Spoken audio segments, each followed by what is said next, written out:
พี่น้องมันก็ป้อกันนั่นโอเคพี่น้องนี่ละสอกแวะพี่น้องแวะนี่นะ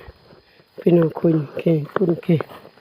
น้ำตุ้ลืมมันนะแวะลืมนะพอเนี่ยเลยแวะปิดเบอผ่าเล่มทั้งเปะเล่มพี่น้องวิธีน่ะจึงจึงรอเลี้ยงตูดลำต้นสมบูรณ์แบบนี่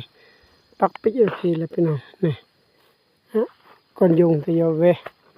โอเคแล้วแวะจนทั่วแล้วพี่น้อยลืมมือนะผ่าเล่มเพลียแล้วก็เปิดผ่าเล่มเลย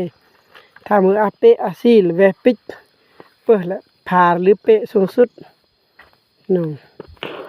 ที่วิธีต้นนาขี้นี่จะเอาหน้าขี้ไปหน่อย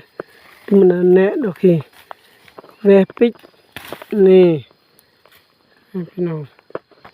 แวะรถกินหนึ่งโอเคแล้วนะต่อไปน้องนายแวะปิดนั่นแหละนำมาเมื่อเท้าแต่งไปทึกแผ่นขี้พ่อเทก็จะแต่งไปขี้ท่านะไปทึกคนนี้ก็คอมเมนต์บอกแน่ท่านะทึกกับมันบริเวณสำหรับอีกนี่แหละ